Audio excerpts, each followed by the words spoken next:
Hello students and welcome to the e-learning program initiated by Shri Gyanmanjari Vidyapith for the students of Standard 10 in which we are learning the subject of social science.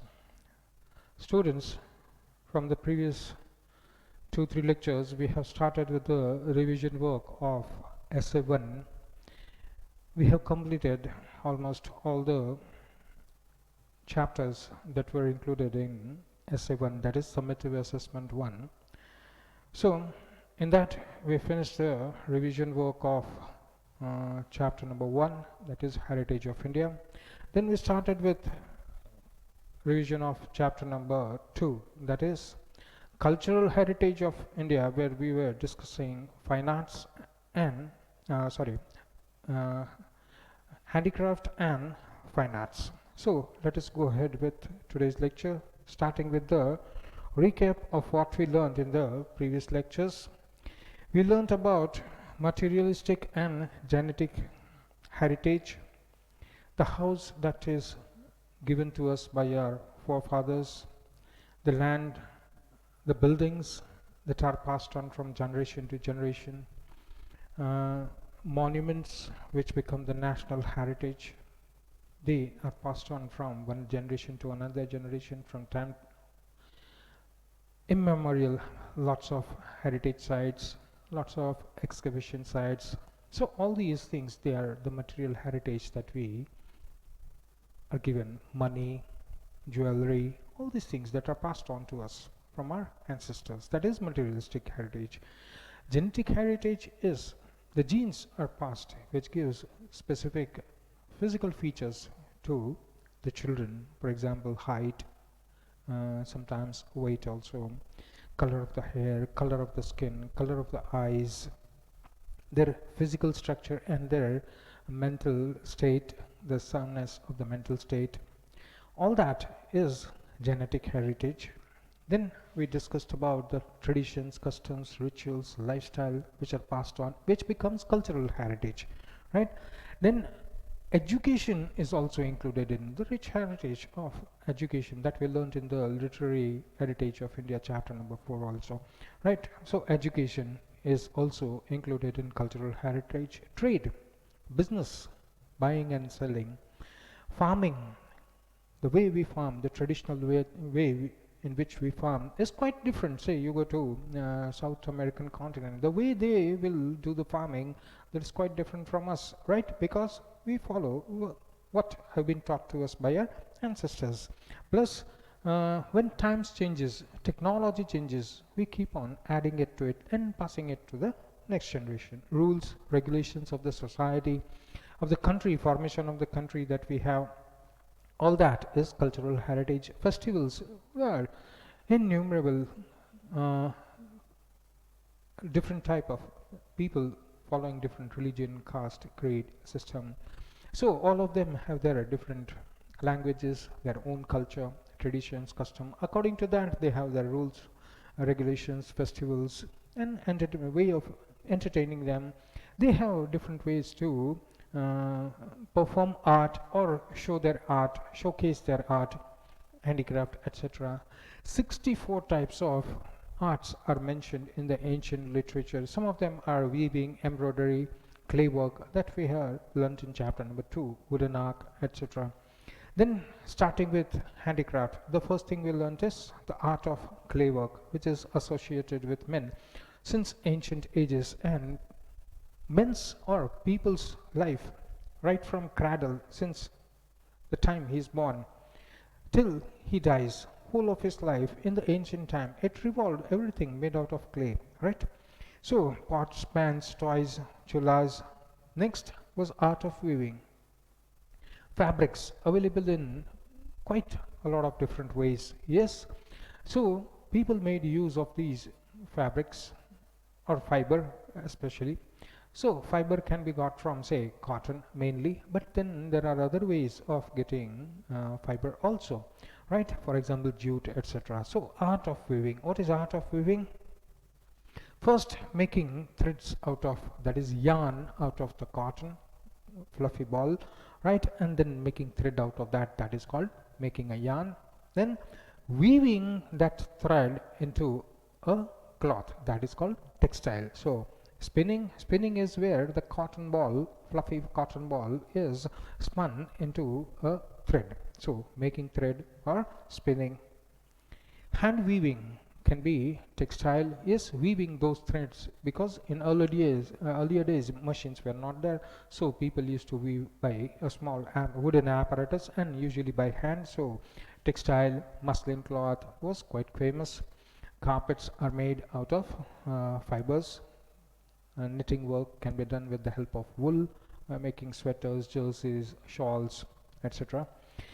Out of that, the famous one is Patholog Pattern. It is made in such a way that it can be worn on either side. That means very intricate and complex designing is there, where it can be worn on can be worn on both the side. It is quite famous also. It's quite popular and also expensive, and only few weavers now are left who have the expertise in making this particular patola of pattern. Then embroidery work. Embroidery work is on a piece of cloth with the help of shiny threads. Very beautiful designs are made on the cloth. That's called embroidery work, especially of Gujarat. Is quite famous in Gujarat, also Saurashtra, Kutch area. Women take embroidery as cottage industry or household industry, and they make the lots of things using embroidery, and they earn quite a lot of money out of it. Leather industry is the next one that we learned in the previous lectures.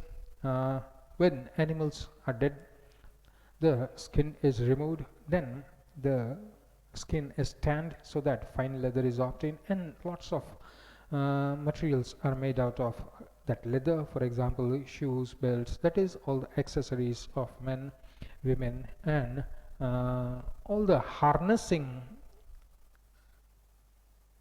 things used for harnessing the animals, that is whether it is a saddle or whether it is a whip or whether it is to control the animals, is for directions when we sit to them. So all these things are made out of leather. Then India has a long coastline and lots of rivers coming out from the mountains. So India is a land which is rich in diamonds, rubies, that is precious stones and gems.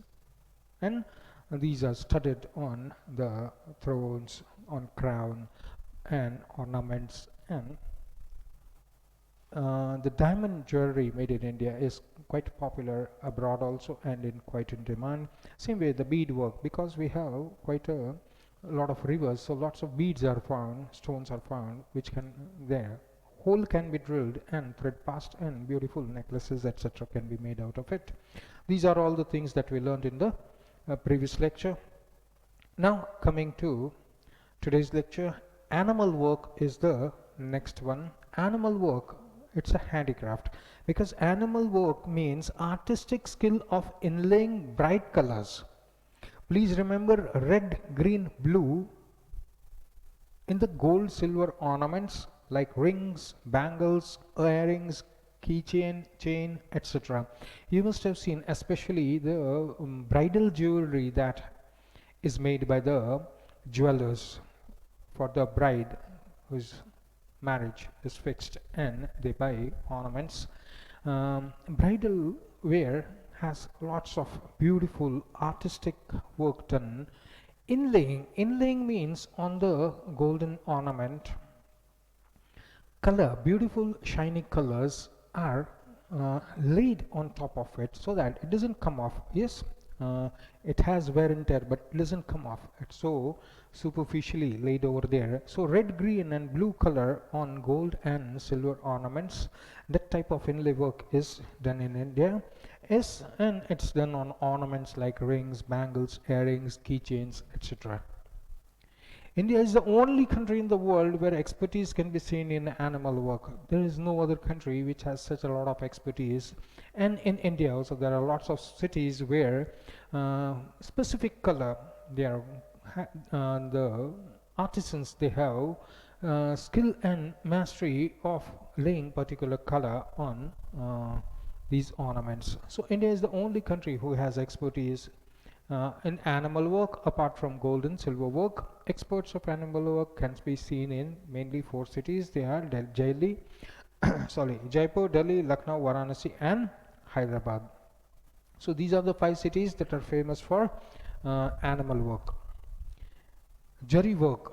Jari, it's a golden thread, right? So golden and silver threads are woven with clothes and embroidery and is then to decorate the clothes. That's called Jari work. Jari work is seen especially in India since ancient ages. We have a proof of that. Lots of Jari work was done, especially the gods altar that we have where we keep our gods. So beautifully decorated clothes having lots of Jari work, shiny work that we keep.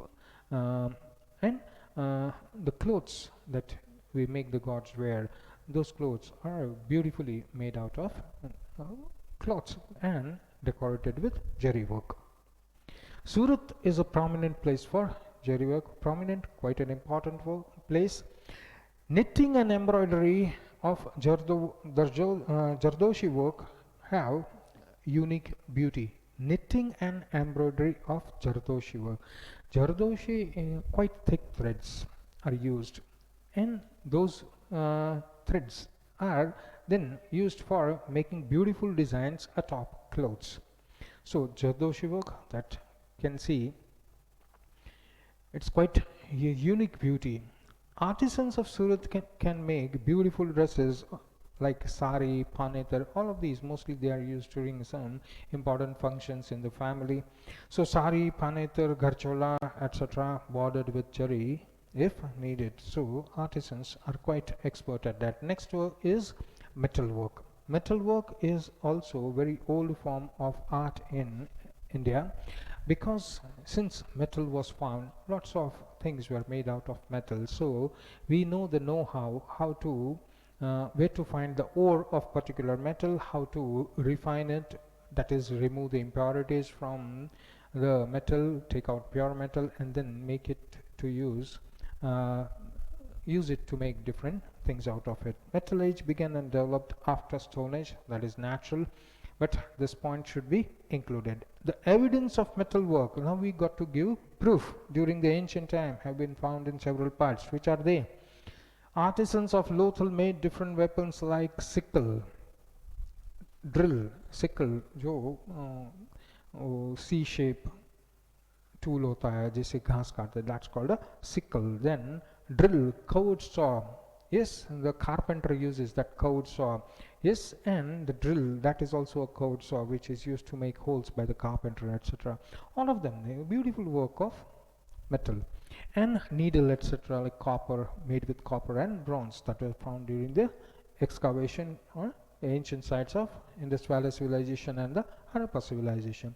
They also used to make, of course we know, earlier days clay or clay was used for making most of the kitchenware. But when metal was discovered by, that means ore was discovered and people knew how to make metal out of it, and then metal was then extensively used. For example, nowadays also we have the plates, most of the utensils, plates, utensils, um, everything from the kitchenware made out of metal. So they also used to make metal utensils out of it. Idols, example, brass, bronze idols were made, gods and goddesses of lots of animals, birds, human beings. They were made out of metal, of bronze and copper.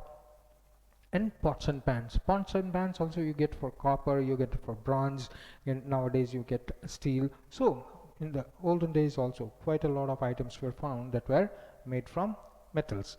Arms and ammunition for wars were made up of metal. For example, we use sword, we use spear where the pointed top is made out of metal for piercing. Arrow, it is made up of a bamboo stick or another stick, but then it has the point, arrow, made out of metal. So arms and ammunition, they were made out of metal in the olden days.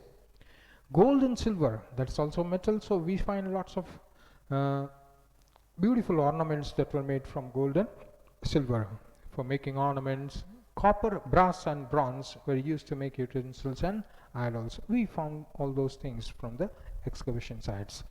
Iron was used to make instruments and weapons, that we know. Next comes wooden work. Initially, wood was used as firewood. Wood did not have much use other than making fire. But when people found the art of sculpture useful to them, so they started making beautiful structures out of wood, beautiful sculptures out of wood.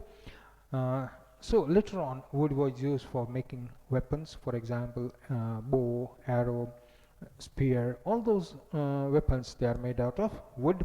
Construction of buildings. In the earlier days, wood was used extensively in construction of buildings. Doors, windows, okay, but pillars also were made out of wood and other construction work. Gradually, wood was used for different purpose, like for making.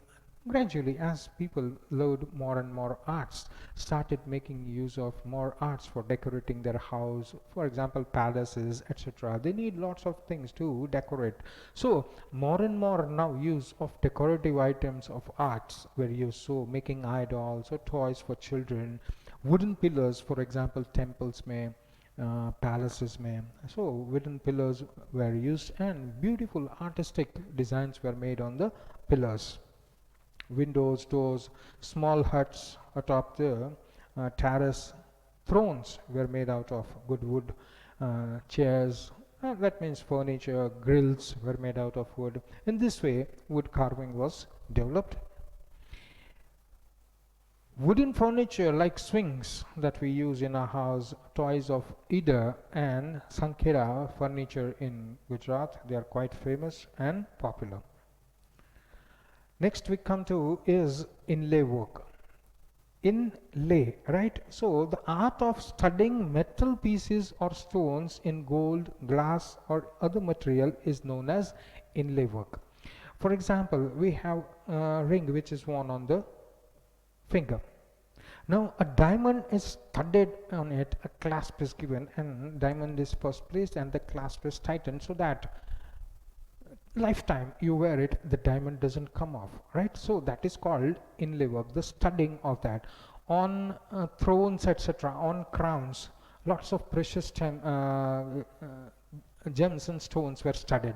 So they were studded in such a way that they never come off, right? So that art is of studying metal pieces or decorative pieces or precious stones or in gold, that is metal, silver or glass or material is known as inlay work. For example, marble का जो tiling है, we can make beautiful designs. So what we do is we first make the designs, yes, by using a hammer and a small pointed instrument, right?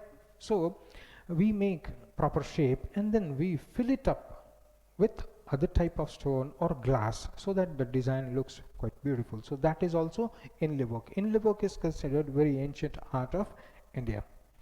Indian kings, emperors, rulers and royal people of that time, they used to wear ornaments of necklace. So necklace we know, yes, Raja Sahab aise phek dete the, right? So necklace. So gold is used to make the jewelry, but diamonds and other precious stones and gems, they were used to be studded on them.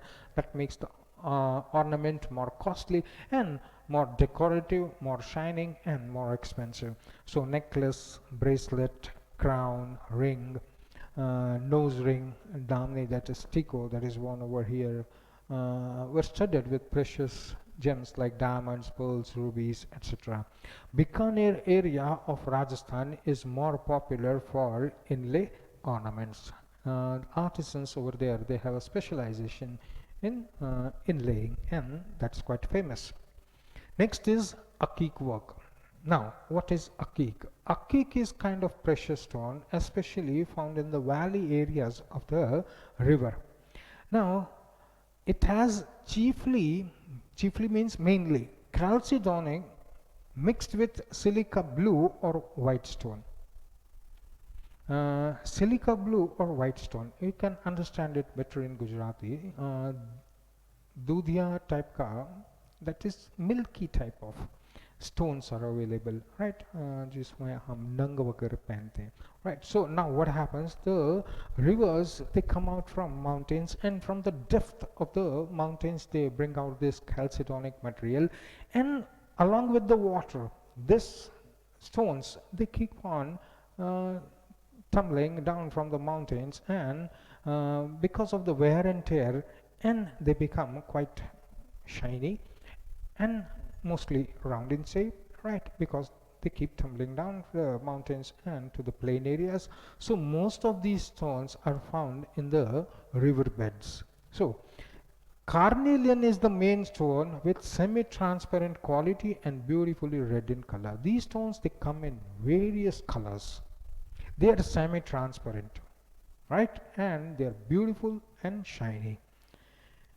In Gujarat, various precious stones are available in small and big size at Ranpur and Surat. These are the favorite haunts where these stones are found. Wherever you found them, but you have to send them to Khambat, because artisans who are very, very skilled in polishing it, giving it a proper shape, size, and then affixing it or putting it on the ornaments, that inlay work is done over there. So mold into various beautiful ornaments with various design. That work is done in Khambhat. Akik is also used with beads to make beautiful necklaces. Next one is, now we come to fine arts.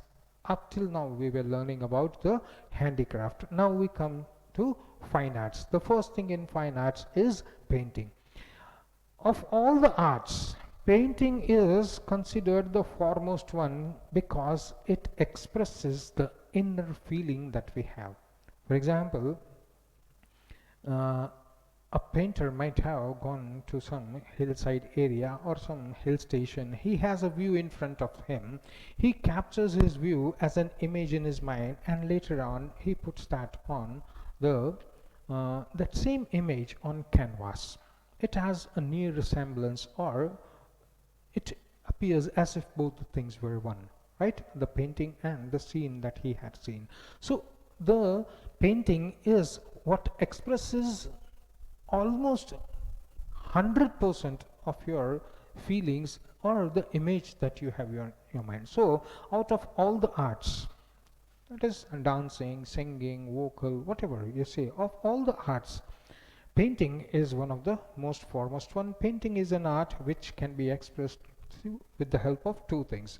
First is lines and colors. Lines we draw, and lines we also paint, and using these lines we make an image.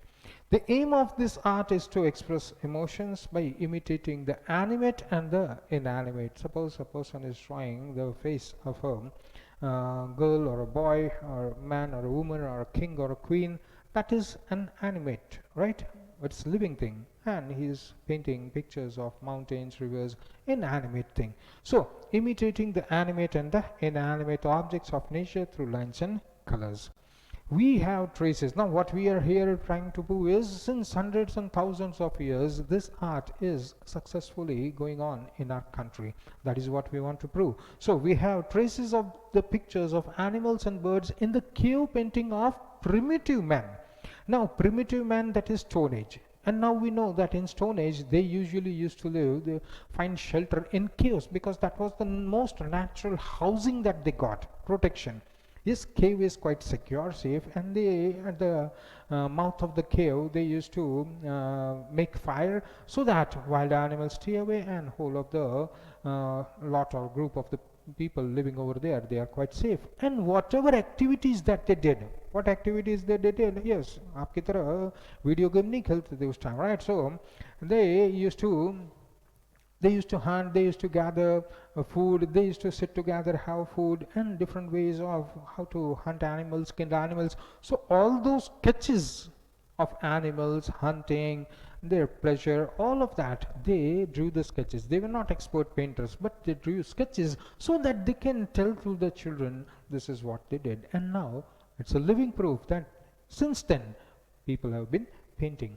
So in the painting, primitive man, Stone Age and Bhimbetka, that is MP, we have preserved the sketches made by the primitive man belonging to the Stone Age over there. Ancient people used to draw now geometric shape. Yes, you see a mountain from far away, it looks like a triangle, sun looks like a circle, right? So geometric figures, it's not hard that only in the modern age we come to know about these geometric figures. Ancient people also used to draw geometric designs and sketches, so what you are doing is nothing new. Okay, so elephant, rhinoceros, deer, notable among them, whatever they saw, they drew the sketch of. Ajanta Ellora, incomparable specimen of painting. Drawing of the sketches of swastika, what we do usually, you go to south, hey, Navratris, etc. During Diwali, we make lots of designs, Rangoli, etc. So, all of that is the expression of the image that you have in mind, that is painting. So, drawing the sketches of swastik, picture, Ganesha at the time of festivals, celebration, quite an old tradition in India. Rangoli making, the ancient time also, quite a healthy art, today also quite decorative art. Next we come to music as fine arts. Indian music is unique in the world from the point of view of three things: tune, rhythm and harmony. Harmony, right? So tune, rhythm and harmony.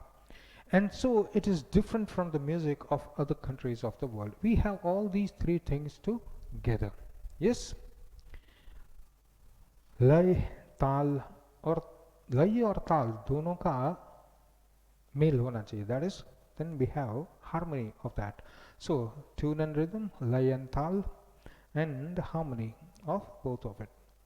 Now, ancient scripture, one of the Vedas, Samveda, is very much associated with music, because out of the four Vedas, Samveda is considered to be associated with music, because richas of Samveda are sung with tune and rhythm of music. Richas of Samveda can be sung along with the tune and rhythm. Music involves both the things. Singing also is called music, playing is also called music, playing of musical instruments. 7 vowels of music. English has 5 vowels, A, E, I, O, U. Same way, music has 7 vowels, Sa, Re, Ga, Ma, Pa, Da, Ni. So these are the 7 vowels of Indian music. Indian music can be divided into 2, classical and folk music. Classical, which belongs to the olden times and people still follow it. Folk music belongs to a particular region. Classical music again can be divided into 5 main ragas. They are Shri, Deepak, Hindol, Megh and Bhairavi. These are the 5 ragas mainly that the classical music is divided into. Yes, whole of this is quite a big answer and quite important answer, right? It is believed that all these ragas naturally came out of the mouth Panchmukh of Lord Shiva. So Shiva is called the originator of music. In ancient India, many texts were written on music, out of which 3 of them we take as standard. Which are they? They are Sangeet Makran, Sangeet Ratnakar and Sangeet Parijat. Lots and lots of books are written on music, right? Lots of scripture, lots of text is found. Experts of music, those who have written, but we consider these 3 books, that is Sangeet Makran, Sangeet Ratnakar and Sangeet Parijat, as the standard one. Why? Now we'll learn them one by one. Sangeet Makran, a music scholar named Narad had written Sangeet Makran way back in 900 BC, that is 900 years before the birth of Christ. It describes 19 Veena. 900 years before Christ, that means 1000 that and 2000 this, 3000 years before, it already described 19 types of Veenas.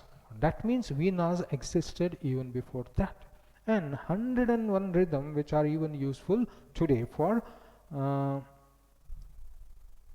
Veena. Next is Sangeet Ratnakar. Pandit Sarangdev of Daulatabad, that is Devgiri. He wrote Sangeet Ratnakar. He was familiar with both the type of music, that is South Indian music and North Indian music. Next is same thing. Sangeet Ratnakar. Pandit Vishnu Narayan Bhatkhande considers Sangeet Ratnakar as one of the most authentic, that means real book on which you can trust. Book on music. Sangeet Ratnakar is to be believed as unique in understanding all the aspects of music. Next one is Sangeet Parijat.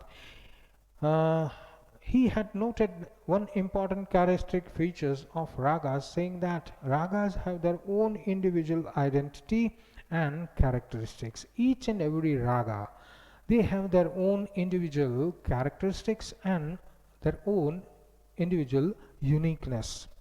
He has described 29 types of tunes in Sangeet Parijat.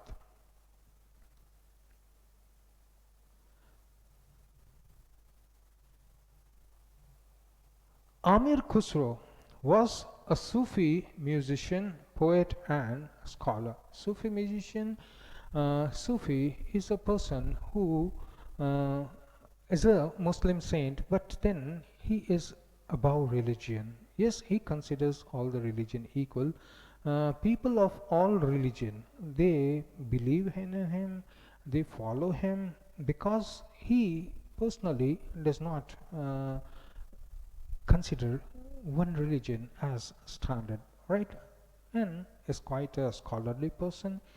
And Sufi music is more associated religion, poet and scholar. During this time of Alauddin Khilji, talented Amir Khusro was very famous. So two personalities, one is Alauddin Khilji and Amir Khusro, they were during that same time interval.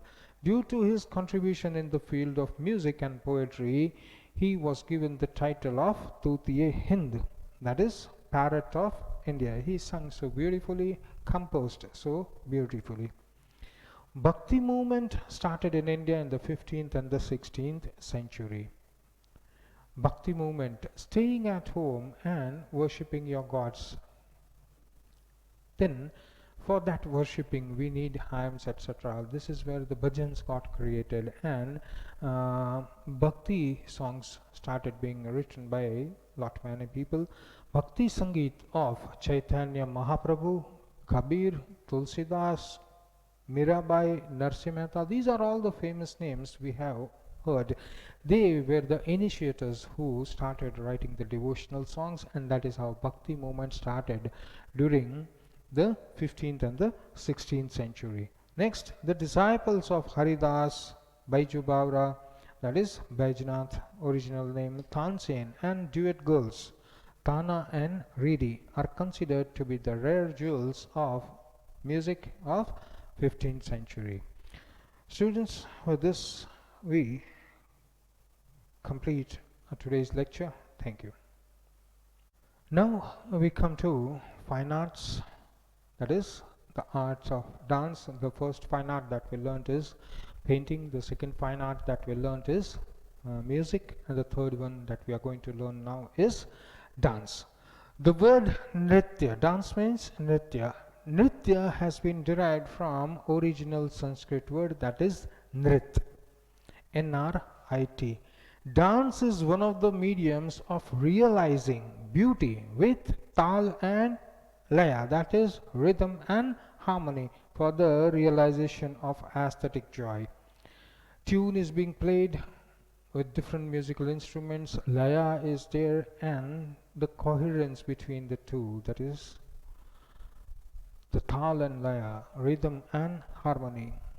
And on that a person is dancing along the tune and rhythm along with the harmony, that is dance and music. Shiva, again music also came out of the mouth of Lord Shiva, same way. Shiva is called the originator of the dance, and that is why he is called Lord of the Dance. Shiva is therefore also called to be Nataraja. He was the first to bring down Nritya or dance from music from heaven to the earth, to teach this art to the people living on the earth, that is human beings. So he is called Nataraj also. He is the originator of dance, and he was the person, or he was the first to bring music from heaven.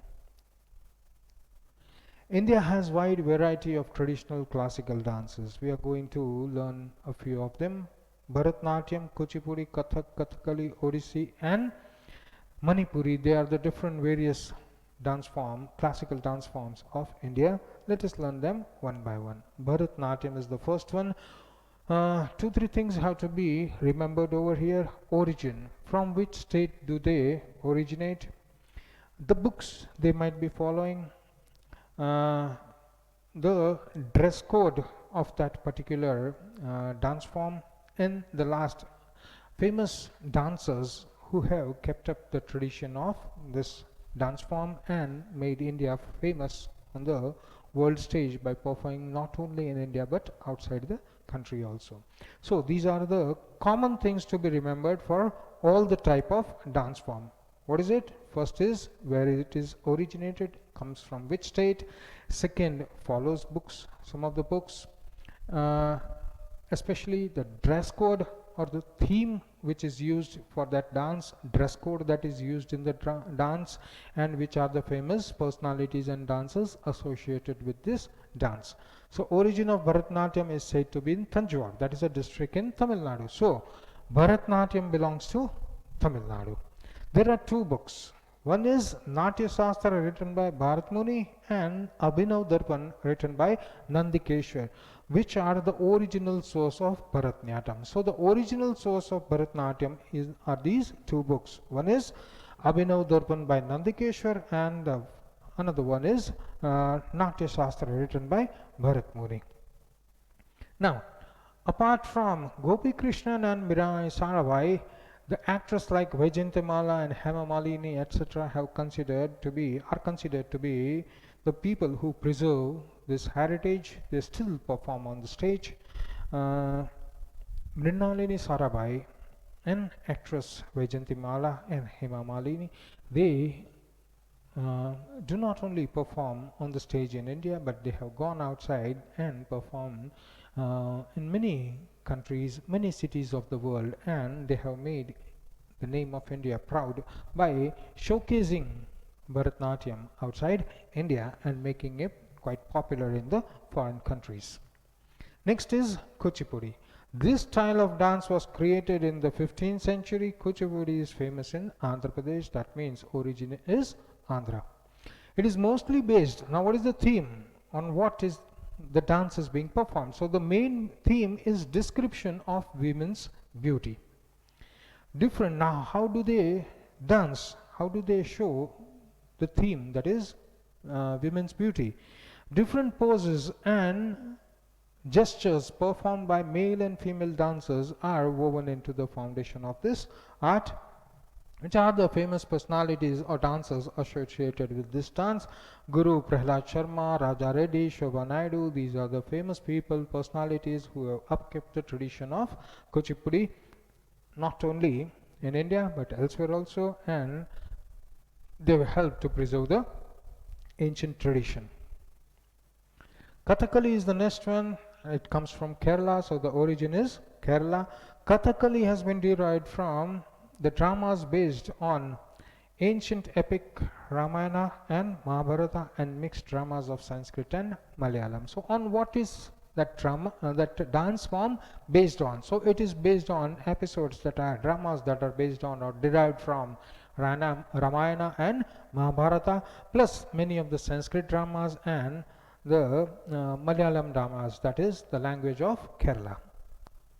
The characters of this were, now we come to the dress code. The characters of this art were beautiful plaited attires, plaited folded wala, Yes, attires, dress, we have to read their facial expression to recognize the characteristics of the character, whoever is playing there or whoever is dancing, his gestures, especially the facial ones, should be so much sharp that people should be able to recognize that even from a distance. So, mostly we know the Kathakali dancer by the dress code. Yes, he wears a huge crown on his head. The crown they put on is quite artistic, and on top of that it's quite colorful also. Characters perform his or her dance by the facial expression and poses of hands, introduce the characters of Trilok, Tinolok, heaven, earth, hell. They come in front of the curtain with the diya in hand, earthen lamp, and that is how people can very nearly see the expressions made by the face. Poet of Kerala, Shri founded the Kalamandalam Kathakali, that is Kalamandalam. Krishna Prasad and Shivraman, they are earned great fame in the nation and outside the country also, worldwide. And they have made Kathakali quite famous all over the world. Next is Kathak. Kathak originated in North India. That means origin is North India. It is observed that it developed with Shringar Bhakti, or how to for beautification of women for Bhakti purpose. It is very popular in Vaishnav community. The term Kathak is derived from Sanskrit word Katha, means telling a story. The line, very important, should be in the answer. Kathan kare so Kathak kahave. A person who tells the story is a Kathak dancer. Is related with the Kathak dance. The Kathak dance narrates the life events and incidents of Lord Krishna. In this style of dance, dancers turn round and on one leg and show reference of the dance. This is the way they dance. Women wear, this is the dress code or the attire. Women wear narrow trousers and frilled frocks attire. This type of dance is still kept alive by Pandit Shri Birju Maharaj, quite a famous personality. Sitara Devi, also very famous personality, and Kumudini Lakya, etc. These are the famous personalities and dancers who have upkept the tradition of Kathak, and not only on the stage in India but elsewhere around the world. They have made Kathak quite famous all over the world. So students, with this we come to the end of today's lecture. Thank you.